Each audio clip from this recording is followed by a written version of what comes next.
On June 25th, 1994, Comedy After Dark will record their 100th episode, an accomplishment that took them hard work to achieve. This is their story.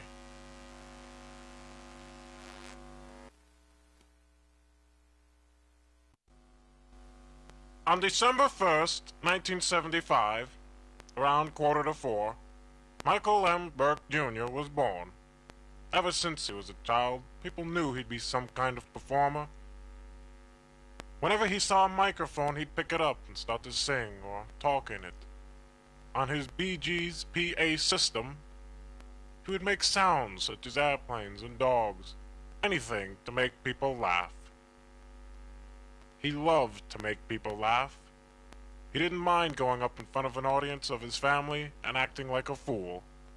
It made him happy. And in this photo, you can see a resemblance to one of his future characters on Comedy After Dark.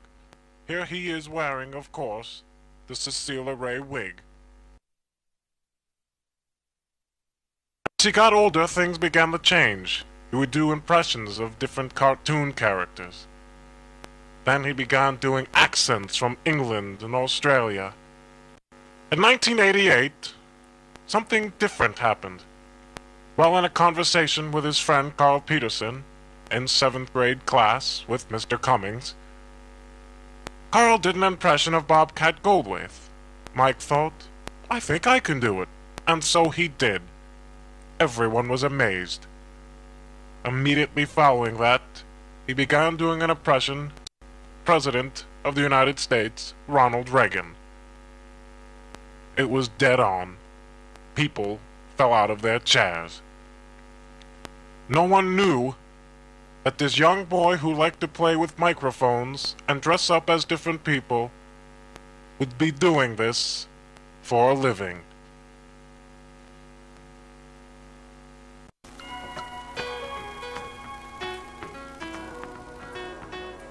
Mike Burke began to perform in front of classmates. Then, in June 1990, he performed in front of his largest audience, the 8th grade. He was thrilled. This began his interest in comedy. In 1992, he performed a major comic act. At the North Branford High School variety show, he had 2 performances. They went very well. He was always amused and amazed by late-night talk shows such as David Letterman, Jay Leno, Johnny Carson, Dennis Miller, even Pat Sajak. So he built this, a fake set. But this was not to be the story a few years later, when his show, The Comedy Hour, began. Well, my first performance was at Caesar's Italian Restaurant, and I started there in August of 1990 and left there January 92. Actually, I was laid off. The place business wasn't too well. But before that, I was very shy and very quiet. The same with school. I didn't even want to be seen by anyone. So when I started doing impressions, I wanted everyone to see me. So while I was at Caesar's restaurant, I would be standing there doing my job as a busboy, not saying anything. And I knew that I had to do something to get them to know that I just wasn't this quiet person. So I told them I did impressions. And, well, that started something. If I went outside to the restaurant area, where the dining room area, to bring silverware, they would call me out to tables and have me start performing impressions right in the middle of the restaurant. Sometimes there'd be a big crowd there, and there I am in the middle of this restaurant talking to a few people at a table, yelling like Bobcat Goldthwait, or who else did they like? William Shatner. They loved Rodney Dangerfield, and I'd be doing this right there. So after 2 years of doing this, this got me thinking, why not do my own show there? Do like Jerry Seinfeld does in HBO, The Comedy Hour. So I talked to them about it, and they thought it was a great idea. They thought it'd be good for business, and I started to advertise and get people to come. It was a bit of a disappointment. I did it, I think it was December 9th, 1991. I had just turned 16 years old, and while I was performing, not too many people actually showed up, which was a disappointing part because I advertised all over. But something else came out of this. The performance went well. I bet if I had the videotape and I looked back at it, I would see that I sucked. But this is what my first real time doing this. But everybody there liked it. But it was videotaped, and the person who videotaped it was James Glover, who eventually became our first camera person on the show. He videotaped it and then got it on North Branford Public Access, Channel 32. And that was great. And that's where the success came in, because a lot of people watched it. And I got a lot of people at school who told me they saw it, a lot of adults who had seen it, and people liked it. And this was kind of like my start. Then in 1992, we had the North Branford Variety Show. I did that. Before I did that, a few months earlier, in February 1992, I was talking to John Landolfi, who became part of the show, and we're just talking about comedy skits such as Saturday Night Live and other things, and he was telling me that with my impressions, the skits that I could do would be great, and we were talking about ideas, things we could do, we thought were funny. And he was telling me about this Madonna skit he would do. He'd dress up as Madonna, play one of her songs, perform as her, and do this in front of family members. And boom, a light bulb went off. I got an idea. And right there I said, let's do a show.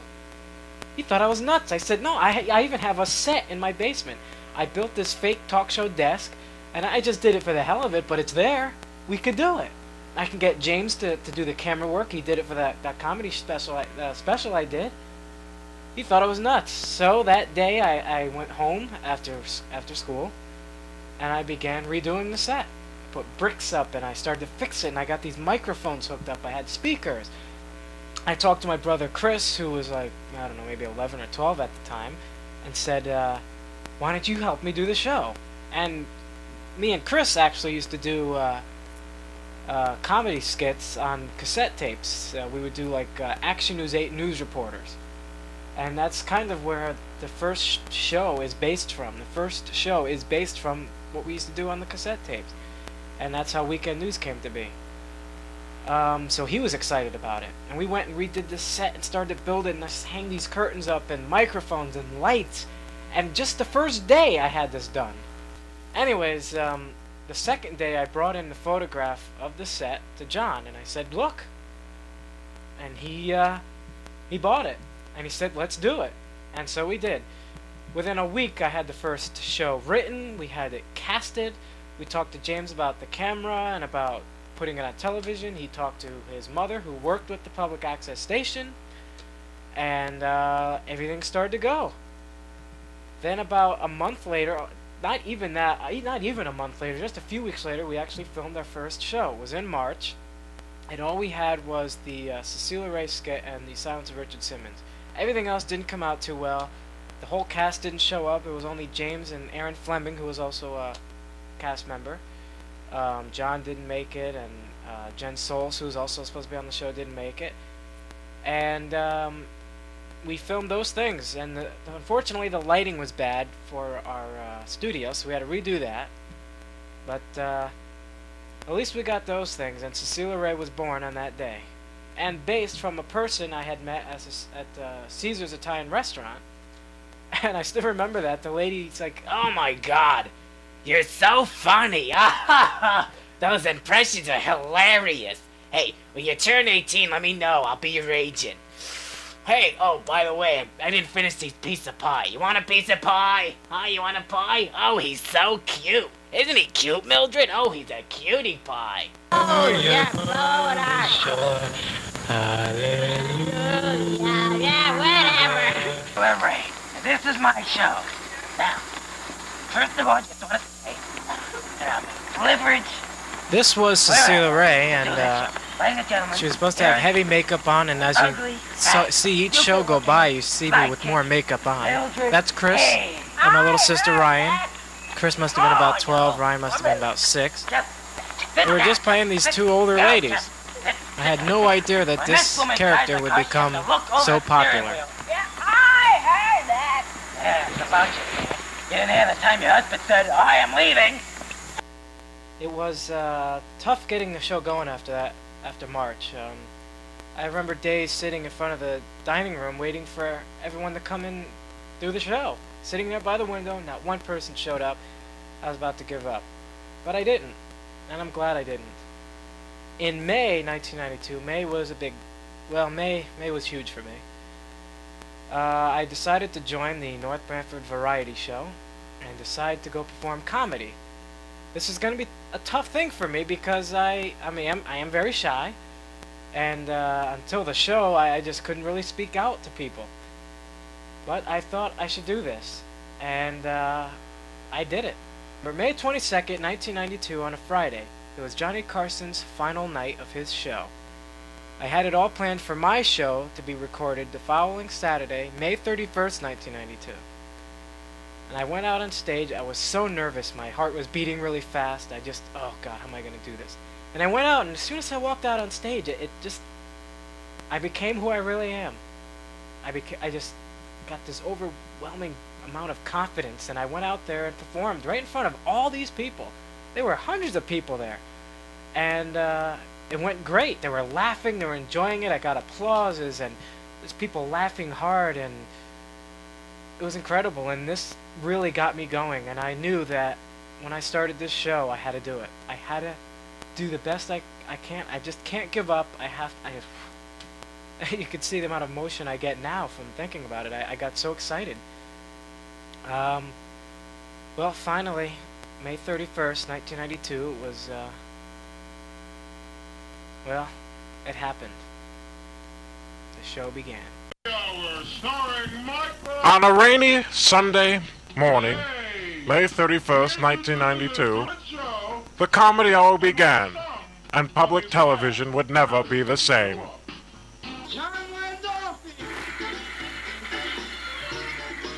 And so, Mike Burke walked onto stage. Welcome. This is my first show. Began Comedy Hour. Let me introduce you to the set. Here we have the stage where I perform on. Over there we have... He didn't really think I was funny at the time, and Here we have the talk show desk. I was kind of uncomfortable, actually. Autograph board. The next episode, show number 2, right after this, I improved greatly. I think by watching the show the first time and seeing how I was able to change my ways. And I did that pretty much through all the episodes, and that's how we improved ourselves. You know, I haven't been to a barbershop in a long time. It's weird to watch this old stuff back, but this is where it all began. They come up at number 1, something they would say. This is my house, not yours. Something they wouldn't say. There's something said you said thing, whatever. It never worked out. I hated it, and eventually we changed it to good and bad list. The good and bad thing was a great thing, which really enhanced the show.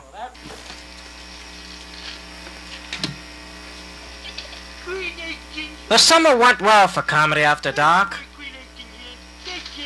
performing many different skits and experimenting.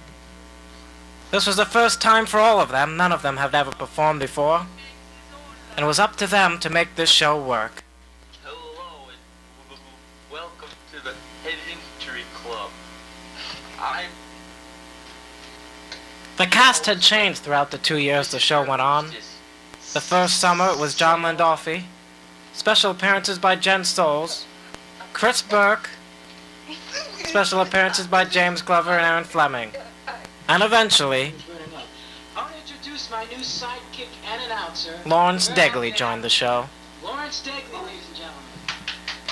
You know, Lawrence really enhanced the show a lot. He came out as my sidekick, and it helped us out because I'd come out at the desk and I'd be talking all this crap, and nobody would really be listening to what I was saying. So with Lawrence here, what I was able to do is have a conversation with someone. John Landolfi became my co-producer and pretty much helped me run the show. He was a very strong part of the show, and at this point in time, with us starting, was part of the glue to keep it together. In 1992 of September, Comedy After Talk got some big changes. The first one being a new band, Dementia. Jason Tucker, Chad Blanchard, Paul Mealy, Melissa Lance, and Nikki Colson were part of this band. This greatly enhanced the show. Having the band there really improved the show a lot. It brought a lot of energy that we needed, and it gave us more, just more, it's hard to describe. It was just a major change. As you can see right here, the music enhanced even our good and bad list. And we also had an audience to perform to. It was, without the band, it was John, Chris, and me, Lawrence, in front of a camera, and that was it. Now we had an audience to play to. And they just really, really enhanced the show, and they pretty much dramatically changed it. It was just an incredible change. Granola. What is that? Does it come out of your ass? Well, actually, We also had laughs, which was great.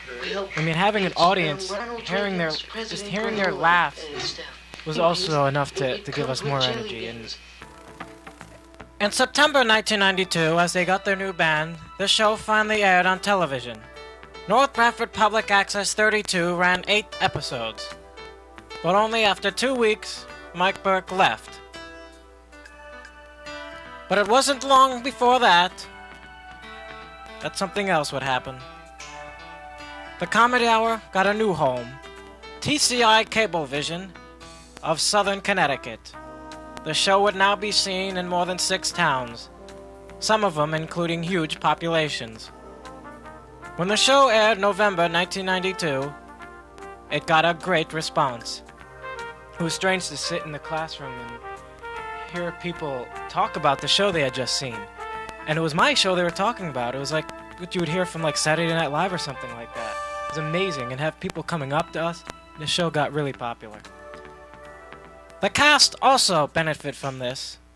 Their performances got stronger. They became a team, a family. The chemistry was unbelievable. You could not break it apart. Despite their problems, despite anything that would go wrong, the cast always seemed to get through. Success was something they achieved, and the Comedy Hour was a success.